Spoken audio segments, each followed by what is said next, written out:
My name is Anisha Hart, and they say that time heals all wounds. But they don't tell you that a single moment, a single piece of paper, can open a wound so deep that time itself seems to stop. This is the story of a letter that arrived on the wrong day and the silence that followed. I was a woman defined by my schedule. My life was a relentless cycle of deadlines, morning coffees, and the rhythmic clicking of my heels on the pavement. Work wasn't just what I did, it was who I was. One humid morning my alarm failed me. I woke up panicked, staring at a clock that told me I was already 20 minutes late for the most important meeting of my career. I didn't have time to breathe. I washed my face, grabbed my briefcase, and sprinted toward the business district. As I reached a busy intersection, my eyes were glued to my watch. "Come on, move!" I muttered to the stationary cars. In a fit of reckless impatience, I stepped off the curb. The roar of an engine and the screech of tires filled my ears. Before I could look up, a powerful hand gripped my shoulder and yanked me backward. I crashed onto the sidewalk, gasping for air. A young man was kneeling over me, his face a mask of concern. "Are you all right? You almost went under that car," he said, his voice steady but urgent. I think so," I stammered. Then I looked down. My cream-colored designer dress was ruined, coated in a thick layer of street mud. "My dress! I have a presentation in 30 minutes. I can't go like this." The man looked at me, then at a small storefront a few yards away. "I own the bookshop right there. I have some cleaning supplies and a small restroom. You can try to fix it there." With no other options, I followed the stranger into his world. The shop was called The Dusty Page. The moment I stepped inside, the chaos of the city vanished. It smelled of aged parchment, roasted espresso, and mahogany. It was beautiful. After I managed to clean my dress as best as I could, I stepped back into the main room. "Thank you, truly," I said, feeling a strange sense of peace I hadn't felt in years. "I'm Anisha." "I'm Lucas," he replied with a soft smile. "Good luck with your meeting, Anisha." I ran to the office, but for the first time in my life the spreadsheets didn't matter. All I could see was the warm light of that bookshop and the kind eyes of the man who saved me. Weeks turned into months. What started as a thank you visit became a daily ritual. I stopped caring about being late for work. I only cared about being early to see Lucas. One evening, a sudden storm trapped me at the shop. "The rain isn't letting up," Lucas said, handing me a steaming mug. "Stay a while. Drink this." The coffee was warm and sweet, much like the conversation that followed. We talked about our favorite authors, our childhood fears, and the way the world looked at dawn. That night, as he walked me to the bus stop under a shared umbrella, our hands brushed against each other. My heart didn't just beat, it soared. Soon, we weren't just friends. We were everything to each other. When Lucas finally knelt in the middle of his bookshop and asked me to be his wife, I didn't hesitate. "Yes," I whispered through tears. 1,000 times. Yes. Our wedding day was a blur of white lace and lilies. My best friend Sarah was pinning my veil when I heard a faint thud at the dressing room door. I opened it to find a plain white envelope on the floor. The hallway was empty. "Anisha, the music is starting. Lucas is waiting," Sarah called out. I hesitated, the envelope heavy in my hand.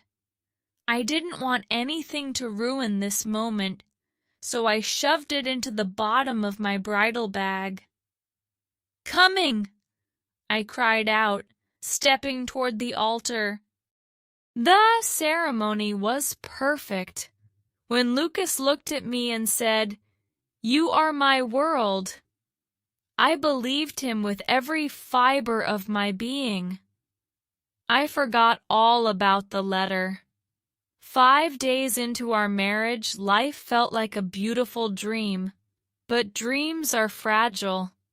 While Lucas was out getting groceries, a loud knock echoed through our new apartment. I opened the door to find nothing but another envelope. Inside, the note was jagged and cruel. "I warned you on your wedding day. You didn't listen. Lucas is a monster. Leave him before he destroys you too." My blood ran cold. I ran to my bridal bag and pulled out the first envelope. Inside were several photographs. They showed Lucas in the arms of another woman, their faces pressed together in intimate laughter. There was a letter, too. "He left me broken. He will do the same to you. Don't say I didn't try to save you." When Lucas returned, I didn't give him a chance to speak. I threw the photos at him, my heart hardening into ice. "Who is she, Lucas? Why did you lie?" He looked at the photos, his face turning pale. "Anisha, please, this isn't what it looks like. Let me explain." "There is nothing to explain," I screamed, my voice cracking. I packed a suitcase and walked out, ignoring his pleas that echoed down the stairwell. A year passed. I moved to a different city, changed my number, and tried to bury my past. My only solace was my new colleague, Maya. She was the one person who could make me laugh when the memory of Lucas became too heavy to bear. One morning, our firm sent us to Portland for a conference. Portland, the city of the bookshop, the city of my heartbreak. After our meetings, I found myself walking toward the old neighborhood. I needed to see the shop one last time to prove to myself I was over him. But when I arrived, the dusty page was gone. In its place was a cold, bright grocery store. I stepped inside and asked the owner about the previous tenant. The man shook his head sadly. "Ah, the bookman. A tragic soul. After his wife left him, he lost his spirit. He gave his entire inventory to the local schools and sold the building for a fraction of its worth. He used to sit on the curb every night for months just staring at the road." My chest tightened. "Where is he now?" "I haven't seen him in months," the man said. "But he told me once, If a woman with dark hair ever comes looking for me, tell her I never stopped waiting. Tell her I'm sorry I couldn't save us." I felt a hand on my shoulder. It was Maya. She was staring at the grocery store, her face ghostly white. "Anisha, was this his shop?" "Yes," I whispered. "Why do you care?" Maya began to cry, her body shaking with guilt. "Oh, God, Anisha. I didn't know. Lucas was my boyfriend years ago. I was unfaithful. I was cruel, and he finally had the strength to leave me. When I heard he was marrying someone else, I couldn't handle it. I wanted him to hurt the way I did. I sent those letters. I used old photos from when we were happy to make it look like he was cheating. It was all a lie. I was so jealous." The world tilted on its axis. I had thrown away the only man who ever truly loved me because of a lie born from malice. I didn't go back to my new city. I stayed in Portland. I have spent every day since then looking for him. I check every shelter, every park bench, and every quiet corner of this city. He waited for me on that curb until he had nothing left. Now, it is my turn to wait. I will find him, and I will spend the rest of my life making him realize that the letters were wrong. But my love was always true. This isn't the end. I won't let it be.